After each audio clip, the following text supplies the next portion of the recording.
Public health ও স্বাস্থ্যসেবা ব্যবস্থাপনায় বিশেষ অবদানের জন্য সম্মাননা স্মারক পেয়েছেন মোহাম্মদ রেজাউল করিম, যিনি এমপিএইচ, এনইউবি, ডিএএমএস ঢাকা এবং এমফিল করেছেন ফেলো অল্টারনেটিভ মেডিসিন বিষয়ে।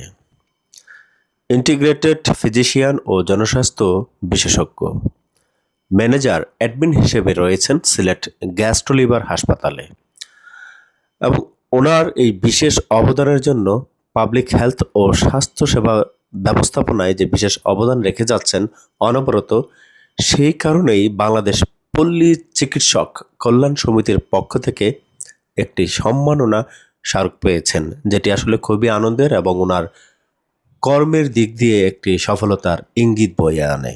বর্তমানে ওনার বিভিন্ন পরিকল্পনা প্ল্যান রয়েছে এবং ফেলো অল্টারনেটিভ মেডিসিন বিষয়ে পিএইচডি গবেষণারত আছেন।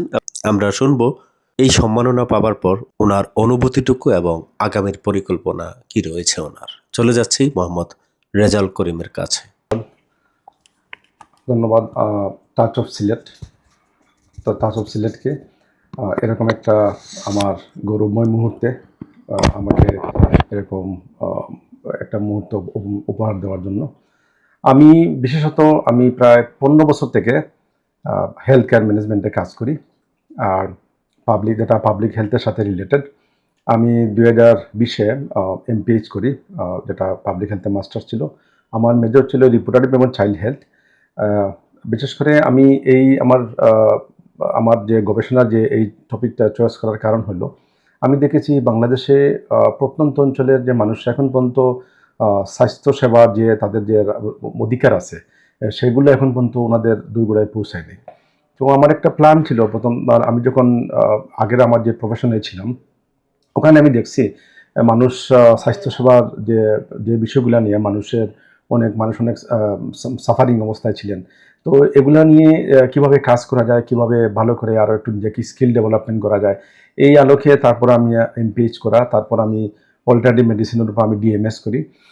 সেই আলোকেই আমি পাবলিক হেলথে মনোনিবেশ করি যে মানে যারা রুরাল, যারা সুবিধা বঞ্চিত, অসহায় যারা মানুষ আছে, চিকিৎসা সেবা বঞ্চিত মানুষ আছে, তাদের পাশে কীভাবে দাঁড়ানো যায়, এই পাবলিক হেলথের বিভিন্ন যে ভালো ভালো যে উইংসগুলো আছে সেগুলা কীভাবে তাদের কাছে পৌঁছানো যায়, আর সেবার যে ইন্ডিকেটর যেগুলো আছে। তো সেইভাবেই আমি করে যাচ্ছি। আমার একটা বিষয় ছিল যেটা আমি এখানে আর সবার সাথে শেয়ার করতে চাই। অনেক আছে আমাদের সম্মিলিতভাবে প্রচেষ্টা চালানো সম্ভব হয় না, সব সময় সাপেক্ষ হয়। যদি ইন্ডিভিজুয়ালি আমরা যার জায়গা থেকে যদি আমরা চেষ্টা করি, তাহলে অনেক বড় একসময় সেটা অনেক বড় ধরনের একটা ফিডব্যাক নিয়ে আসে। যেমন আমি বাংলাদেশ আয়ুর্বেদিক মেডিকেল অ্যাসোসিয়েশন, সেটা আমি সিলেট বিভাগীয় কমিটির সাধারণ সম্পাদক, এবং বাংলাদেশ পল্লী চিকিৎসক কল্যাণ সমিতি যারা আমাকে সংবোধিত করেছেন, তাদেরকে আমি অন্তঃস্থল থেকে ধন্যবাদ জানাচ্ছি। ওনাদের যে বিশাল প্ল্যাটফর্ম বাংলাদেশে আছে, ওনাদের সাথে আমার প্রায় 10 থেকে 12 বছরের সম্পর্ক। এই যে বিভিন্ন প্রত্যন্ত অঞ্চলে যারা পল্লী চিকিৎসক যে বাইরে আছে, যারা প্রথমে যে ইমার্জেন্সি রুগী রিসিভ করেন, ইমার্জেন্সি রুগী রিসিভ করার পর ওনারা ওই রুগীকে প্রাথমিক চিকিৎসা দেওয়ার পর ওই রুগীকে দেখা যাচ্ছে যে গ্রামের রুগীর অনেক সময় শহরে যখন চিকিৎসার প্রয়োজন পড়ে, শহরের ভালো হসপিটাল, ভালো চিকিৎসকের কাছে রেফার করে দেন।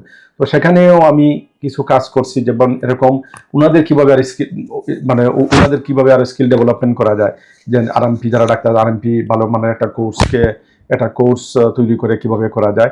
এবং পাবলিক হেলথের এই জায়গাটা যেখানে আমরা বিভিন্ন ধরনের সেমিনারের ব্যবস্থা করতেছি, আমাদের বাংলাদেশ আয়ুর্বেদিক মেডিকেল অ্যাসোসিয়েশন আছে, তারপর আমার সেলফ উদ্যোগে, যেমন আমি অনেক শিক্ষা প্রতিষ্ঠান হোক বা অনেক ইনস্টিটিউশনে আমি নিজেই স্বাস্থ্য বিষয়ক সেমিনার বা মোটিভেশনাল এগুলার মাধ্যমে মানুষকে অ্যাওয়ার করার, পাবলিক হেলথ বা মানুষের যে স্বাস্থ্যের উপর নিজের যে একটা হেলথ রাইটস আছে, এটা মানুষ যাতে সঠিকভাবে সেটা অনুধাবন করতে পারে এবং এটাকে কিভাবে আরও বেশি রিচ করা যায়, এটা নিয়েও আমার একটা প্ল্যান আছে। আমি আশা করি আমরা সবাই যদি যার জায়গা থেকে আমরা যদি একটু সচেতনভাবে যদি আমরা এগিয়ে আসি, সেটা আমাদের সমাজ বিনির্মাণে, দেশ বিনির্মাণে, দেশের স্বাস্থ্য সেবাকে আমাদের বিশ্বের কাছে একটা রোল মডেল হিসাবে করা, ভালো করে দাঁড় করানোর জন্য সবাই যা যা জায়গা থেকে যদি আমরা প্রচেষ্টা চালিয়ে যাই, এই ছোটো ছোটো প্রচেষ্টা একসময় অনেক বড় ধরনের একটা ফলাফল নিয়ে আসবে আমি আশা করি। আমি পরিশেষে ধন্যবাদ জানাচ্ছি বাংলাদেশ পল্লী চিকিৎসক কল্যাণ সমিতিকে আমাকে এরকম সমৃদ্ধ করার জন্য, এবং ধন্যবাদ জানাচ্ছি টাচ অফ সিলেটকে আমাকে এভাবে কথা বলার সুযোগ দেওয়ার জন্য।